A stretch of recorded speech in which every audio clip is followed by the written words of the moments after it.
Reporting there. Now, of course, one of the reasons troops are in Afghanistan is to help build a future for the people who live there.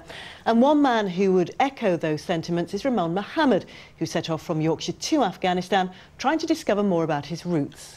Well, the teacher from Sheffield ended up on a very different journey. Within the war-torn country, he found children who are desperate to learn, being educated in the most basic conditions.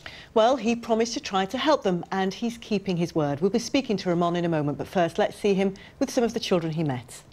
What is your name? Name is Shajah. My name is Shajah. Shukriya. What is your name? My name is Shoka.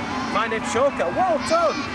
Well, I'm very happy to see you, and I'm very sad that you don't have a school building, but I will try my best when I get back to England just to show these pictures and to show where you're working. Ramon is with us in the studio. What made you go on this amazing journey in the first place?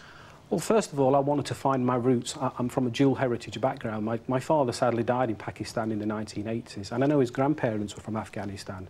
So first and foremost was to find my roots, but as a primary school teacher, I'm interested in education, and I was interested in looking at schools over in Afghanistan and Pakistan, and I went to Kashmir also.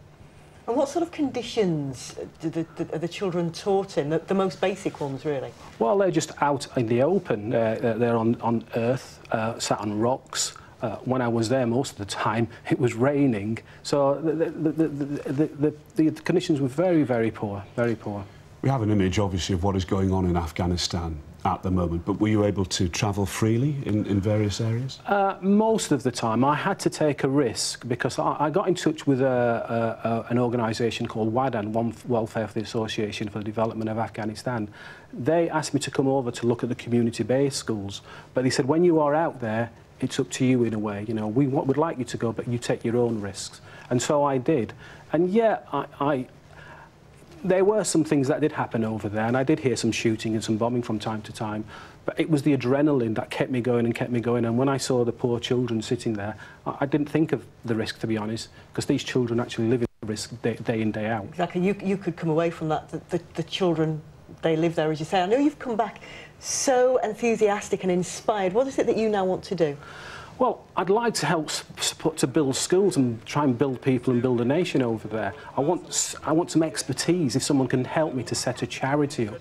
Now, I understand the curriculum, I understand the education, but I need an accountant or someone else who can help me set up a charity. And do you think you'll be able to make a difference? From what you've seen already on your trip, do you think you could really make a difference to those children's lives? I think so. I think if you can build one school, you can build another school and build another. I met one particular girl called Ikra, and Ikra is the first word in the Quran. It means read. It means read. And this girl was so passionate in what she was saying. She wanted to build schools. She wanted resources. She wanted to become a scientist when she got older. She just walked off the farm, walked off the field, and she was telling me, I want to be a scientist. So if she can be a scientist, and another one can be an architect, and another one can be a doctor, Afghanistan will change from the bottom up. It's evolutionary approach, not revolution. You have got a website that people could find out more about. What is that actual website? It's www.ramonmohamed.com. And from there, you hope to really go forward and make a difference? I'd like to make a difference to all the children I came across. I met hundreds, thousands of children, but there were a lot of children who weren't actually in school as well, so to draw them into some sort of a school. Well, Ramon, we wish you all the best. Come back and tell us how it goes on, won't you? OK, thank you. And thank you very much for Thank you very joining us. much for having me on.